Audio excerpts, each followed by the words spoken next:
pocketability of it. I mean, that's just not going to get old. Pow! See you later. Something about a flip phone and just closing it is it's a cool experience. The Anbernic RG35XX SP, the Game Boy SP clone that everyone's always wanted, especially considering how expensive the Game Boy SP is and all the mods you have to do to it. This is a modern 3.5-inch screen Game Boy SP clone that comes fully loaded and can play up to Sony PSP games. So that's right, Nintendo 64, Super Nintendo.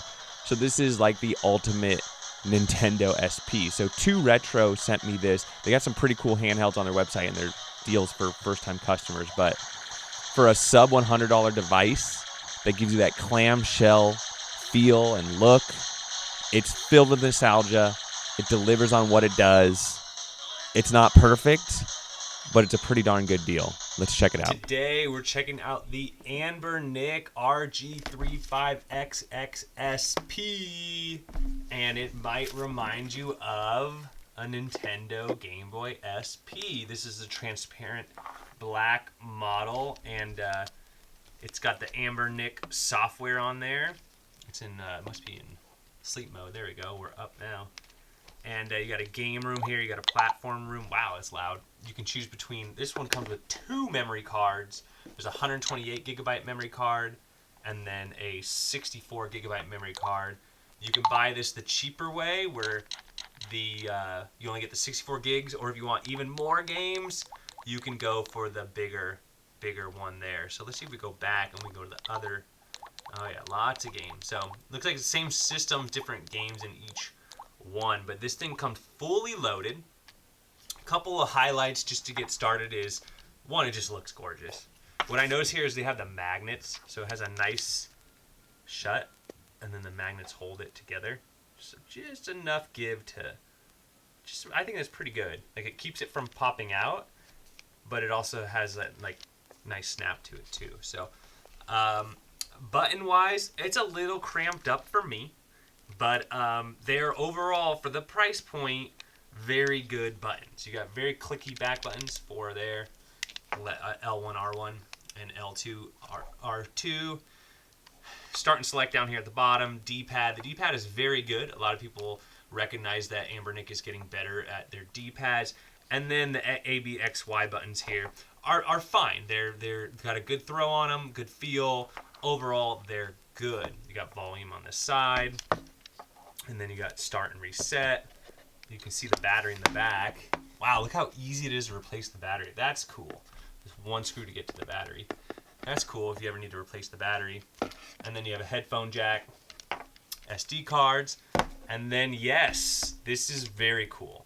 You can use this mini HDMI port to hook up to your TV, big screen, or your computer monitor.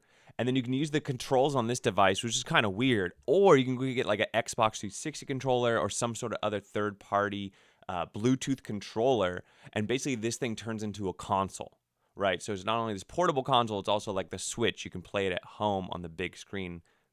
Pretty cool.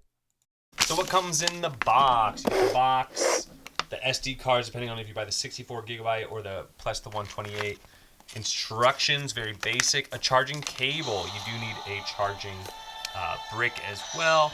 And then they give you a screen protector with wipes. All right, so let's play some games. So here's the high end of emulation PSP, but this game, God of War, is particularly difficult to emulate. So the fact that we're getting some lag is to be expected. You see there in the movies, we're getting full 30 frames, but once you're in the game, once there's a lot of things going on the screen, sorry for the glare there, but it just drops down to 22, 21 frames per second. Now, when you go to like Game Boy Advance, which, you could play Game Boy Advance games with the Nintendo Game Boy, this is kind of what it was meant to play with, and it runs really great. It's going to run the entire catalog. So right then and there, there's already a really cool device that you can go ahead and play all those Nintendo portable titles.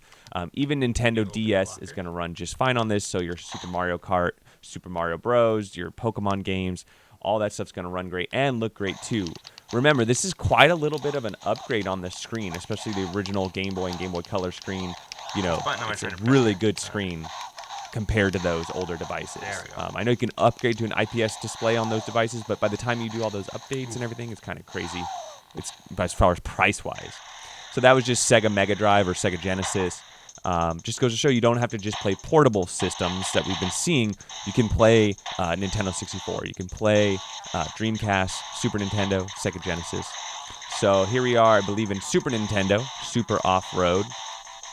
And this game is incredibly hard to use on the D-pad, right? Like, you're constantly turning corners, and I'm doing a pretty good job. So between this and Contra, which I played earlier in the video, I played in the intro, you know, it's the D-pad is very good. I like it a lot. Now, as far as the form factor as a whole, it's a little cramped for me. I have really big hands, so it's a little cramped. So long times playing this thing, it might be kind of a lot, kind of taxing and crampy. But if you have smaller hands or medium hands, I think you'd be just fine.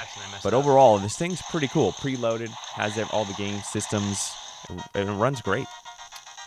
So you got PSP, PlayStation, Nintendo DS, Nintendo 64, Dreamcast. And when you go into each room, you could see that there, like for example, there's only 10 total games here. So not too crazy there, but like PlayStation, you got 137 PlayStation games. PSP, only 10. Dreamcast, only 9. But let's take like Game Boy Advance, 947. The whole entire collection there. Remember, this is on my card too. On my original card here. What do you got? You got another bunch of PlayStation games here. You got another 20 there. You only got 11 PSP. This one's probably less games, 10. So this is going to be your 64 gigabyte card, where this is the 128, which is going to have a lot more on it. Thomas Wave, CPS 1, 2, and 3 for you arcade people out there. Still going to have all your portable systems on there, but you're also going to get Mega Drive, all the other some fun stuff, some extra ports as well. Quake is even on here. Look at that. So as far as settings, you can mess with the screensaver, timeout, brightness, network settings if you have, like, there it is, Bluetooth and Wi-Fi. So that's a nice thing to have that not a lot of other portables have. And so overall, it's a cool little device, plug and play. It's going to remind you of that nostalgic feel of your first Game Boy SP, and much cheaper. Overall, if you want clamshell form factor, this is a go-to. Super nice.